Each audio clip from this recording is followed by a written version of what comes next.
Hello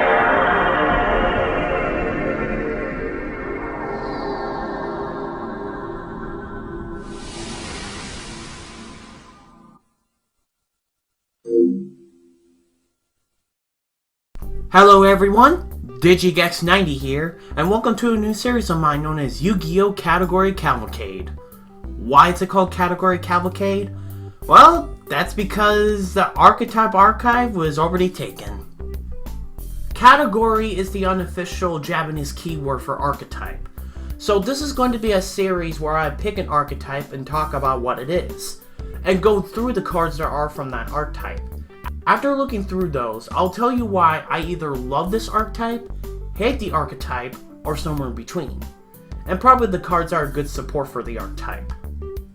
But because this is a show about categories and not strictly archetypes, there may be a chance I'll branch out the broader card types in the future, like fusion monsters and stuff like that.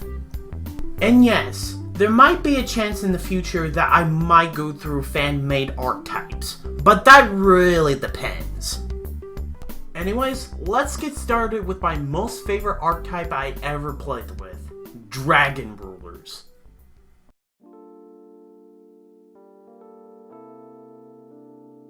The Dragon Rulers is an archetype of dragon monsters that are in two groups. The first group that are level 7 dragon monsters that their attack and defense have a sum of 4,600, and the second group are 4 dragons that act like the baby versions of them.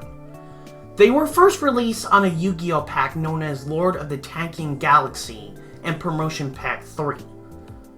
The playing style for this archetype is mostly trying to swarm your field with the adult dragon rulers and using them for either an all-out attack or using them for a synchro, Xyz, or a link summon.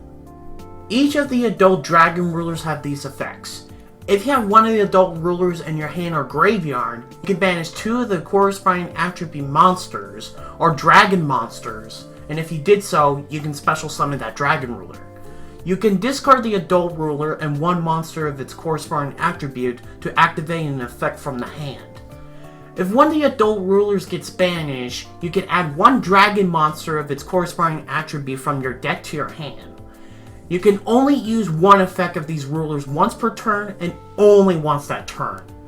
Meaning that if you activate one of the adult rulers' effects that turn, you can't use it again for that turn, nor use one of the other effects that turn.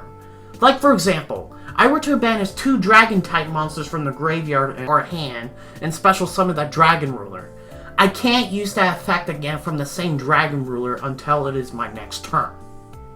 For the baby dragon rulers, they only have 1 common effect. You can discard the baby ruler and 1 of the corresponding attribute monsters or dragon monster to special summon its adult counterpart from the deck, but that adult ruler cannot attack the turn this effect is activated.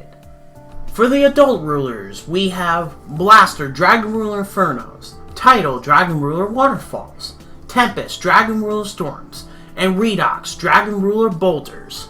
For the baby rulers, we have Burner, Dragon Ruler Sparks, Stream, Dragon Ruler Droplets, Lightning, Dragon Ruler Drafts, and Reacted, Dragon Ruler Pebbles.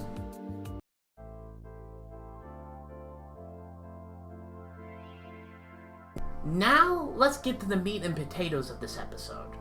Why do I love the Dragon Rulers? Well, the main reason why I love the Dragon Rulers is they are not only powerful, which is one of the reasons why they got banned a few years after their release, but I do like that they are great support for your pure dragon deck, and they actually fit my usual strategy. Another thing I love about the Dragon Rulers is that they're mill-proof. What do I mean? Well, say you're going up against some bonehead with a deck that likes to send cards from your deck to the graveyard. Why is everyone looking at me? Well, if they're in the graveyard, you can banish them to summon more Dragon Rulers, which in turn could also trigger some of their banishing effects, which makes your opponent look really stupid in the process. Are you calling me stupid? I'll have you know I graduated top of my class at... Shut up. The only weakness I can see with the archetype is with how you banish to summon the other rulers. Later on in the game, you might not get enough materials to summon your remaining dragon rulers. Unless if you have cards that can recover your banish cards. Also, unless if you have negators on the field, be careful of attacking, because your opponent could have something to shut down your strategy. But I think one of the greatest things about Dragon Rulers is their emphasis on strategy. If you build the deck right, and played it right, so many effects can happen, which can either help you get more monsters to fight with immediately, or some decent materials for certain fusion monsters. Sure, you can just banish a couple of monsters to summon them and do nothing else, but then you end up completely borking yourself out of monsters and materials quickly. Banishing 2 monsters from the graveyard in our hand to summon these guys is that weakness that I can get used to when using this archetype. After all, if you love something, that means you're also used to its flaws. Anyway, one more thing I have to say about the Dragon Rulers is that each of the 4 adult Dragon Rulers can be great support to another archetype.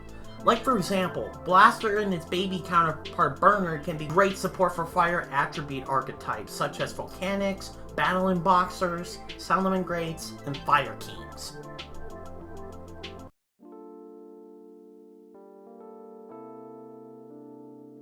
If you're planning to make a deck out of this archetype, which I myself has done multiple times, here are some cards I recommend using.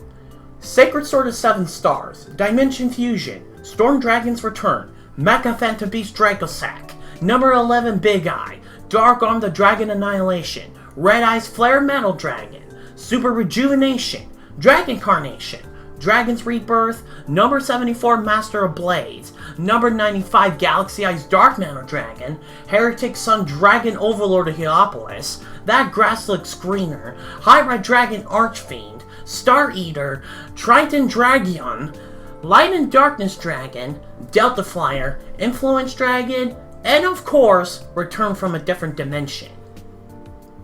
Now, if you want to use Dragon Rulers in a different Dragon archetype, the only recommendation I can think off the top of my head are the Dragon Maids. Trust me, it's a really good combo. Anyways, that's about it for this first episode of Category Cavalcade. What do you guys think of this first episode? Let me know in the comments below. And the next episode for this series will be on the Thunder Dragons. So, until such time as we meet again, this is Digigex90 signing off.